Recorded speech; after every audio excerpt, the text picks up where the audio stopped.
हाँ तो students good afternoon. अपना लेसन नंबर 9 विद्युत चुंबकीय प्रेरण, जिसमें अपना आज का जो टॉपिक है लेंज का नियम। स्टूडेंट्स यदि अपन देखते हैं लेंज का जो नियम है वो एक नंबर की दृष्टि से आपके लिए एक इंपॉर्टेंट रहता है, एक नंबर के लिए। क्योंकि यदि अभी तक के पुराने सवालों में आप उठा के देखो तो लेंज का जो नियम है वो मैक्सिमम एक नंबर का ही पूछा गया है। हाँ, सप्लीमेंट्री एग्जाम में ये सवाल 2 नंबर का पूछा गया है, लेकिन उस दौरान इसके साथ एक सवाल और अटैच किया गया था कि लेंज का नियम ऊर्जा संरक्षण के नियम का पालन किस प्रकार से करता है। ठीक है ना, तो वो हम भी देखेंगे हमारी इस वीडियो में। तो आप वीडियो में कंटिन्यू बने रहिए, और क्योंकि यह एक थ्योरेटिकल टॉपिक में ज्यादा है तो पॉसिबिलिटी ज्यादा ये है कि आपको जो मैं बोल रहा हूं उसको ध्यान से सुनिए और अपनी कॉपी में आप उसको नोट कीजिए। कहने की बात यह है, हमारे द्वारा ये टॉपिक समझना ज्यादा इंपॉर्टेंट है। नियम तो सटीक है, 3 लाइनों का नियम है, वो आपको याद करना है। ठीक है ना, और आसान है, इतना टफ भी नहीं है। तो स्टूडेंट्स चलते हैं, अपन आगे बढ़ते हैं। हमने ये कहा फेराडे के नियम में फेराडे ने विद्युत चुंबकीय प्रेरण से संबंधित 2 महत्वपूर्ण नियम प्रस्तुत किए थे, जिन्हें हम फेराडे के विद्युत चुंबकीय प्रेरण के नियम कहते हैं। स्टूडेंट्स फेराडे ने जो 2 नियम दिए उसमें जो प्रथम नियम अपने पास बनता है वह विद्युत चुंबकीय प्रेरण की घटना के कारण, अर्थात प्रेरित विद्युत वाहक बल और धारा जो परिपथ में उत्पन्न होती है उसके कारण को बताता है। याद रखना ये बात आप कि फेराडे का प्रथम नियम क्या स्पष्ट करता है या किस घटना को प्रदर्शित करता है, तो आपका आंसर बनेगा प्रेरित विद्युत वाहक बल और धारा के उत्पन्न होने की घटना को यह नियम प्रदर्शित करता है। नियम नंबर 2 के रूप में कि नियम नंबर 2 क्या है फेराडे का, किस घटना को प्रदर्शित करता है, तो फेराडे का जो द्वितीय नियम अपने पास बनता है यह विद्युत चुंबकीय प्रेरण की घटना में प्रेरित विद्युत वाहक बल के परिमाण मतलब कितनी मात्रा में बनेगा उसको उत्पन्न करता है।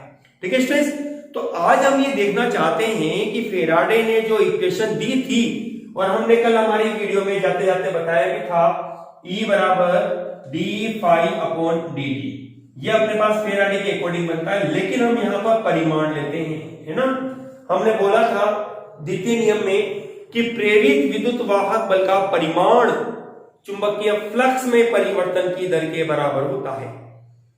ठीक है ना, प्रेरित विद्युत वाहक बल का परिमाण चुंबकीय फ्लक्स में परिवर्तन की दर के बराबर होता है।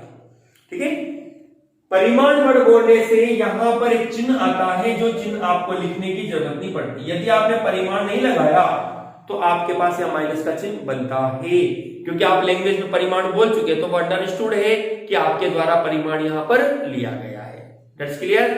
चलिए आज हमने हमारी इस क्लास में देखेंगे कि ये माइनस चिन्ह क्या दर्शाता है। इसको स्टूडेंट्स लेंज ने प्रदर्शित किया। लेंज अपने नियम के आधार पर बताएगा कि माइनस क्यों आता है, इसका रीजन क्या है। ठीक है ना, फेराडे के इस नियम में जो संशोधन किया गया था वो लेंज के नियम के आधार पर किया गया था। माइनस चिन्ह क्या प्रदर्शित करता है, तो देखो स्टूडेंट्स हमने 2 बातें फेराडे के नियम में पढ़ी। ठीक है ना, अब अपन इसमें लेंज को जोड़ने जा रहे हैं। मेरी बात को ध्यान से सुनना है आपको। फेराडे का प्रथम नियम परिपथ में प्रेरित विद्युत वाहक बल और धारा के उत्पन्न होने के कारण को बताता है। ठीक है ना, दूसरा नियम प्रेरित विद्युत वाहक बल के परिमाण को बताता है, कितनी मात्रा में बनेगा। और तीसरा नियम यह बताता है कि तीसरा नियम जिसको अपन ने लेंज से अटैक किया, सॉरी तीसरे नियम के तीसरा नियम नहीं बोलना है आपको यही बोलना है कि लेंज का जो नियम है ना वो फेराडे के दूसरे नियम से संबंधित है, जो ये बताएगा कि परिपथ में जो प्रेरित विद्युत वाहक बल उत्पन्न होता है उसकी दिशा क्या होती है।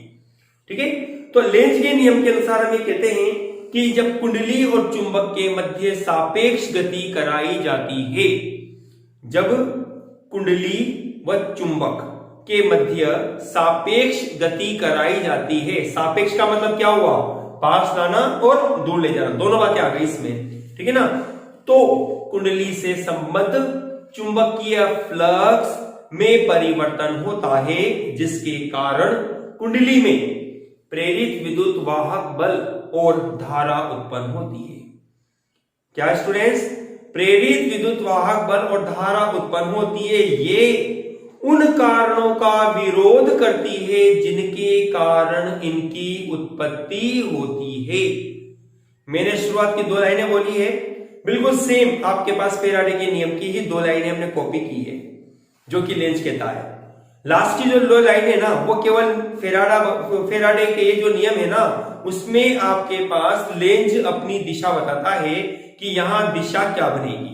ठीक है, चलिए इसको हम दूसरी प्रकार से प्रैक्टिकली देखते हैं कि क्या और किस तरह से। देखो, हमने स्ट्रेस हटा देते हैं इसको अपन। हमने ये कहा हमारे पास यह एक कुंडली है आपके पास एक लूप की भांति, ठीक है ना। ये कुंडली है आपके पास लूप की भांति। सुनिएगा, मैं इसके पास यहां एक छड़ चुंबक को लेकर आता हूं N और ये बताता है S। जैसा कि आप जानते हैं ये गति की दिशा है इसकी, ठीक है ना, ये गति की दिशा है।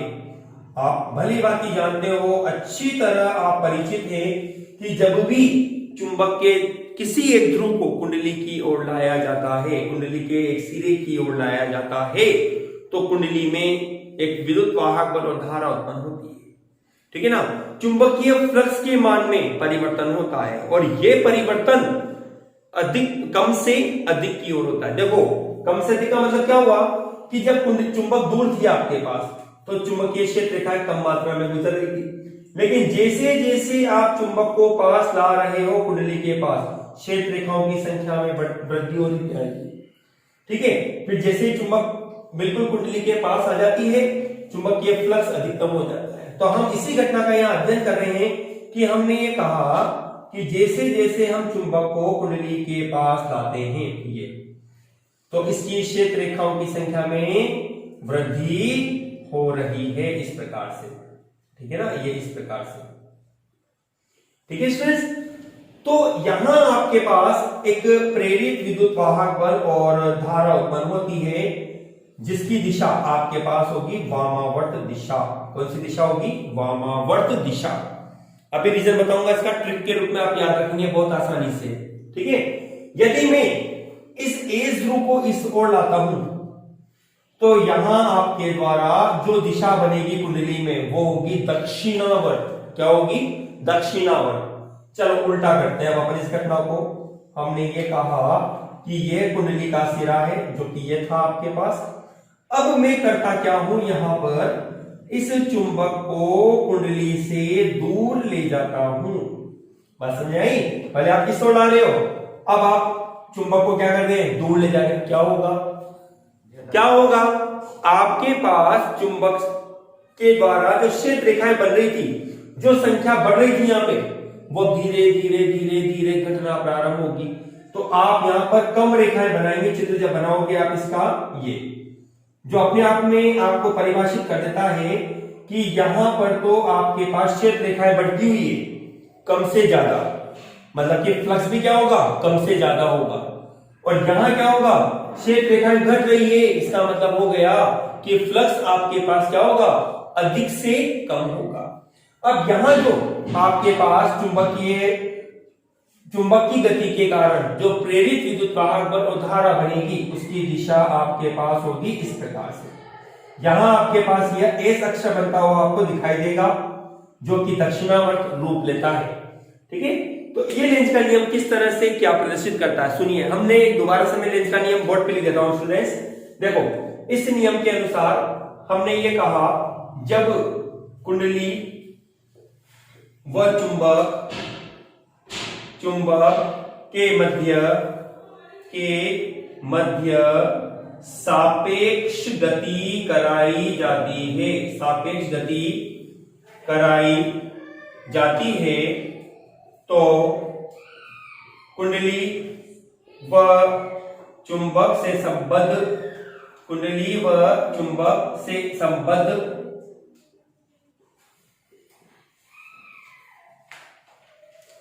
चुंबकीय फ्लक्स, चुंबकीय क्षेत्र रेखाएं बोलते हैं। कुंडली व, देखो दोबारा सुनो इस लैंग्वेज को, जब कुंडली व चुंबक के मध्य सापेक्ष गति कराई जाती है तो इसको शॉर्ट में लिख देते हैं अपन, कुंडली से लिख देते हैं इसको। कुंडली से गुजरने वाली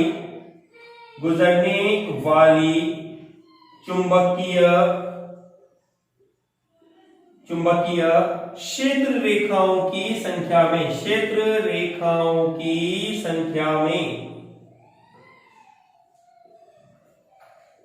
में परिवर्तन के कारण कुंडली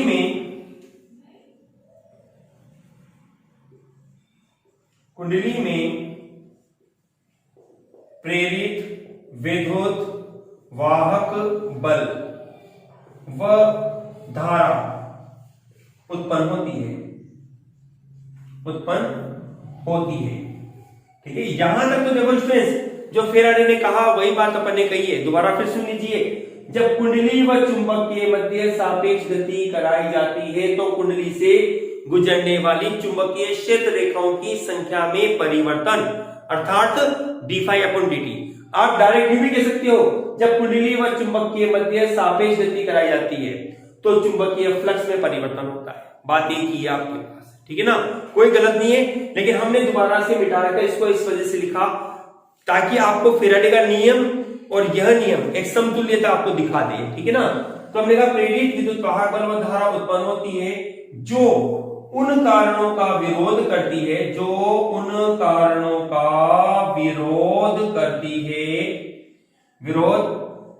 है जिसके कारण इनकी उत्पत्ति होती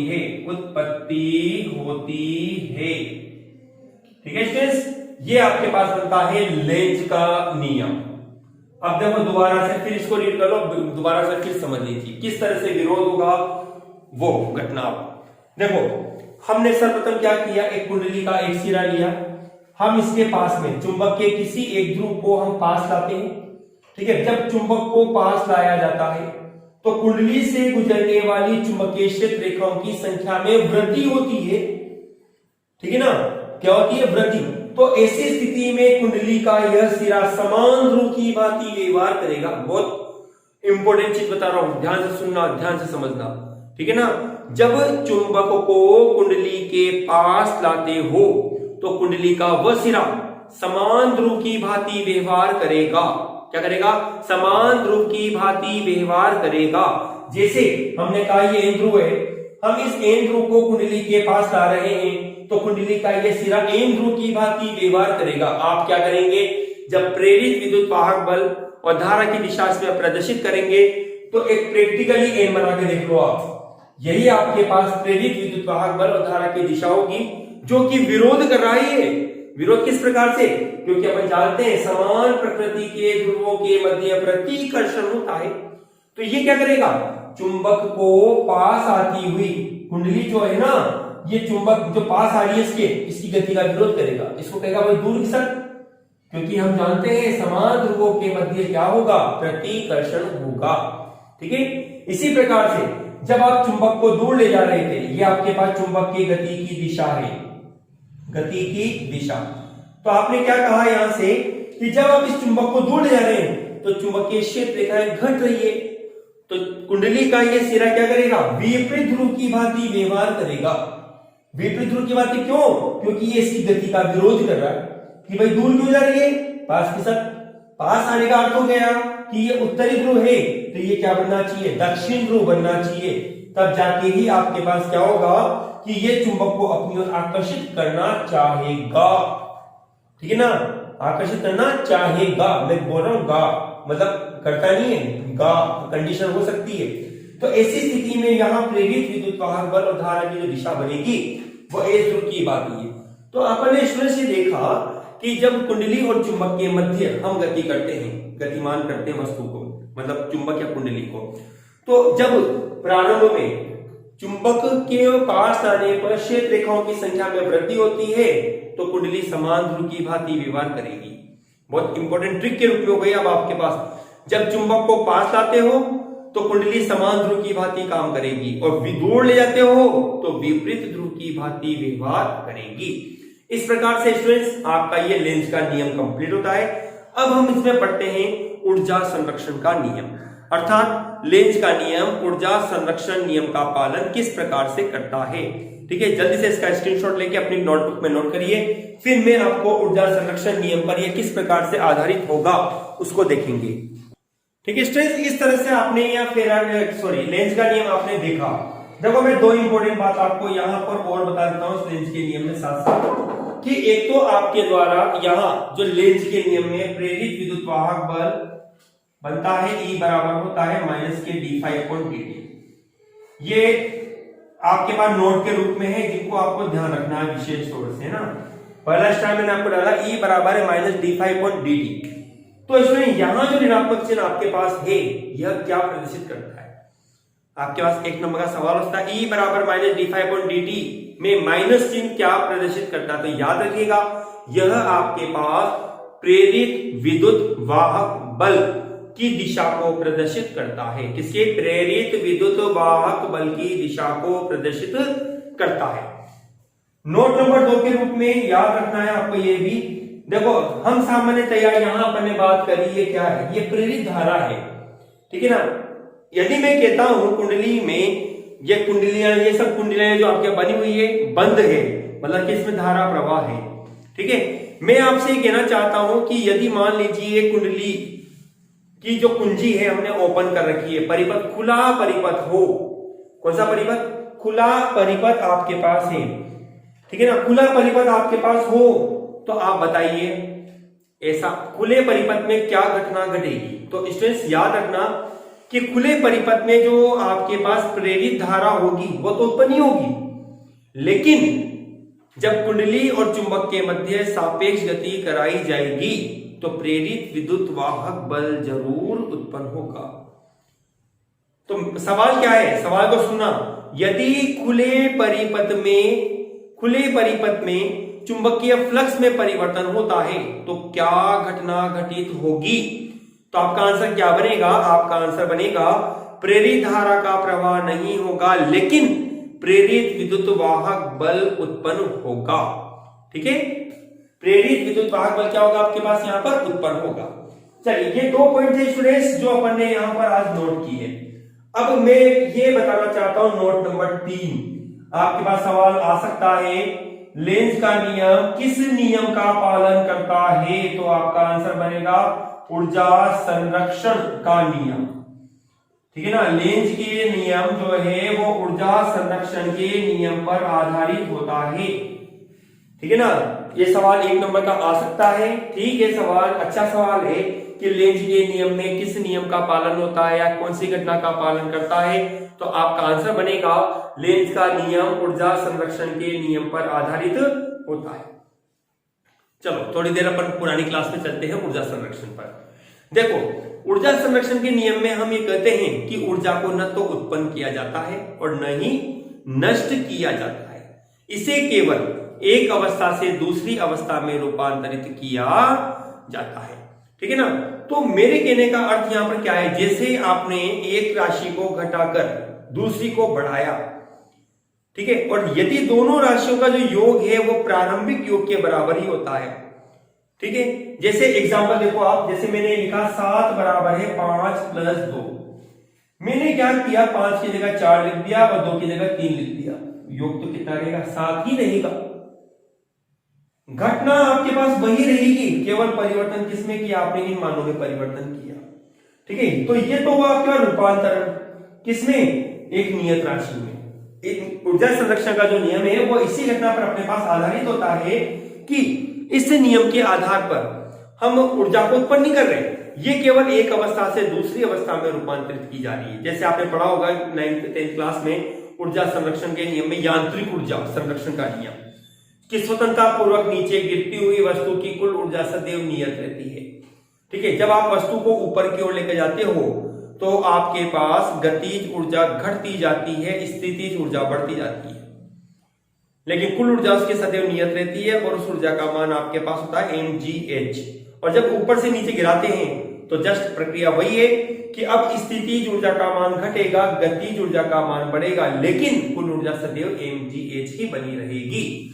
तो देखो अपने पास कंडीशन क्या है कि लेंज का जो नियम है वो ऊर्जा संरक्षण नियम का पालन किस प्रकार से करता है। सुनो दोबारा से आ जाओ यहां पर, क्योंकि मुश्किल से पॉइंट है तो आपका 4 है, लेकिन समझना यहां पर ज्यादा है। देखिए अभी हमने कहा जब हम चुंबक के उत्तरी ध्रुव पर किसी एक ध्रुव को कुंडली के पास लाते हैं तो कुंडली का यह सिरा समान ध्रुव की भांति कार्य करता है।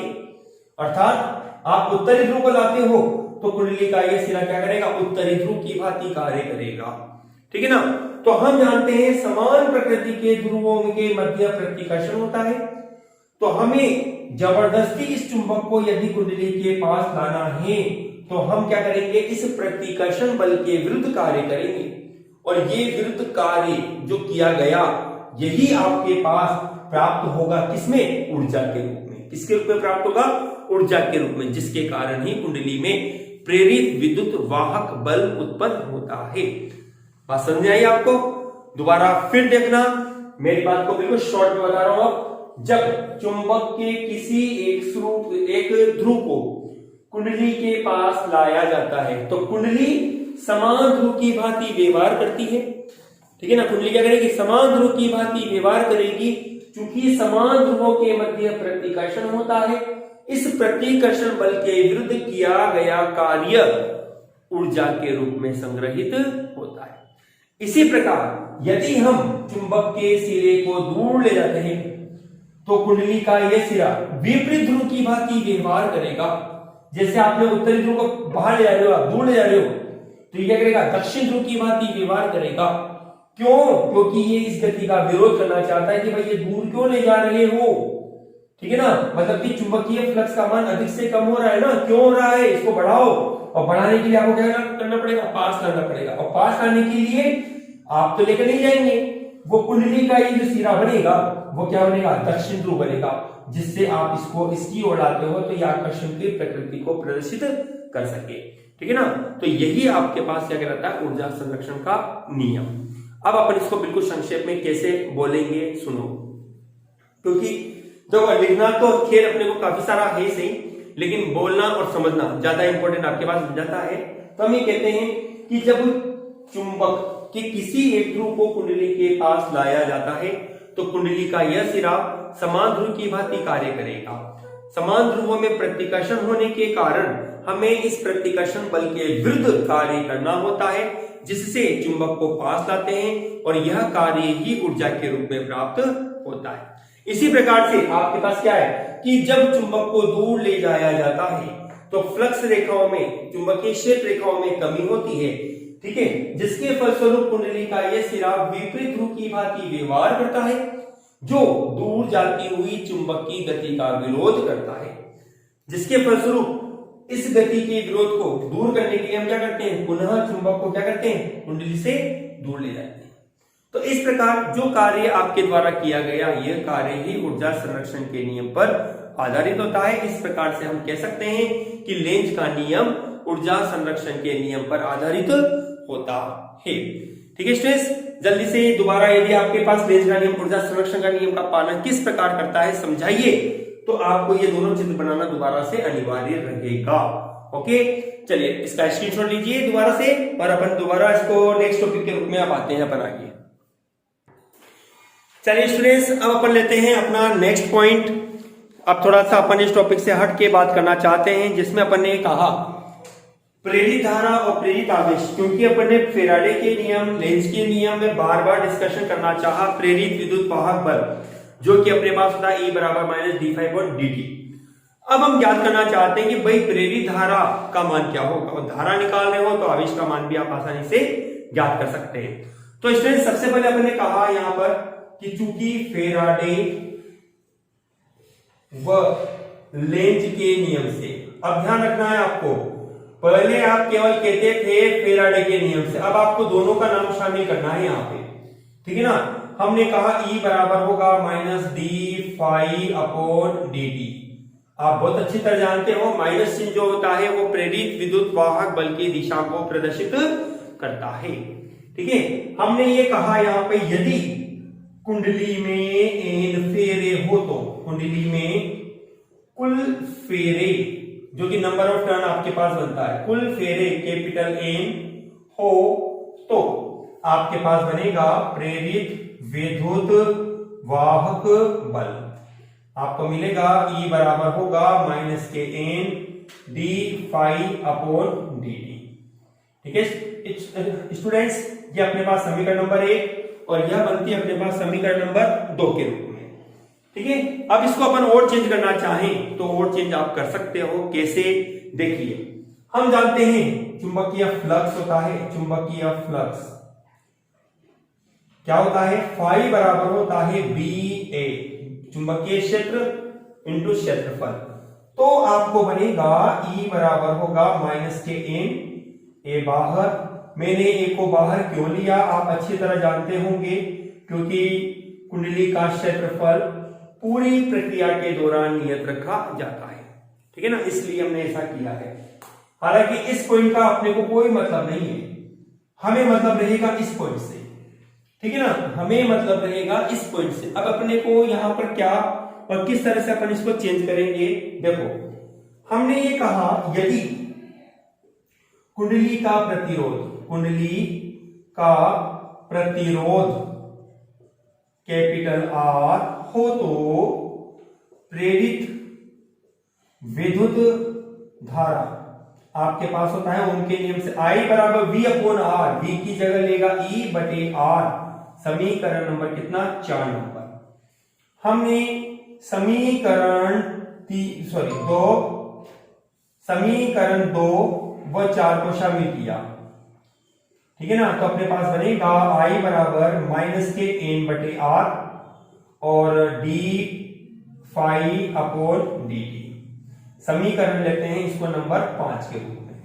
ठीक है, ये आपके पास आती है प्रेरित धारा, समीकरण नंबर 5 जो बनी वो आपके पास क्या आ गई, प्रेरित धारा। आप चाहो तो इसको और समाकलन करके, वैसे तो जरूरत ही नहीं आएगा, मान के नेचुरली आपके पास आ चुका है। अब अपन आते हैं आवेश निकालने के लिए। तो चूंकि अपन जानते हैं विद्युत धारा, फॉर्मूला आपके पास होता है विद्युत धारा I बराबर कितना, dQ/dt होता है ना, समीकरण नंबर 6 आपके पास होगी। ठीक है ना, आपने समीकरण 5 और 6 को शामिल किया, क्योंकि दोनों को आप बराबर कर सकते हैं, तो आपके पास बनेगा dQ/dt बराबर होगा -kN/R d∅/dt। ठीक है, dt से dt आप कैंसिल कर सकते हो, आपको मिलेगा dQ बराबर होगा -kN/R और कितना, d∅। देखो अपना आंसर आ गया। केवल क्यू निकालना है अब, केवल, लेकिन आपने क्या निकाल लिया, dQ निकाल लिया।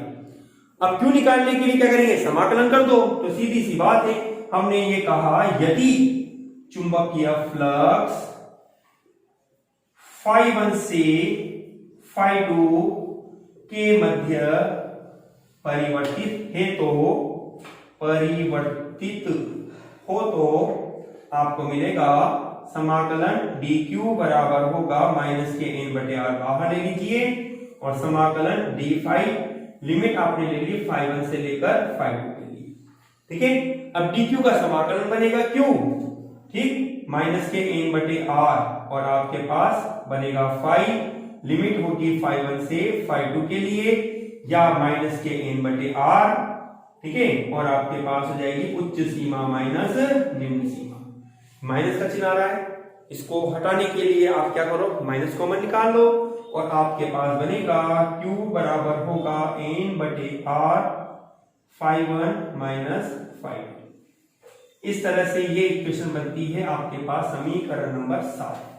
ठीक है स्टूडेंट्स, तो स्टूडेंट्स इसमें हमने टॉपिक में प्रेरित विद्युत वाहक बल समीकरण नंबर 1 दर्शाती है, प्रेरित धारा समीकरण नंबर 5 दर्शाती है, और समीकरण नंबर 7 प्रेरित आवेश को परिभाषित करती है। आज की हमने इस वीडियो में लेंज का नियम क्या है, किस तरह से लेंज का नियम व्युत्पन्न होता है, किस तरह से लेंज का नियम ऊर्जा संरक्षण के नियम का पालन करता है, और इसके साथ साथ प्रेरित विद्युत वाहक बल की दिशा क्या बनेगी, प्रेरित धारा का मान कितना होगा, प्रेरित आवेश का मान कितना होगा, हमने इन सब चीजों को आज अपनी क्लास में पढ़ा।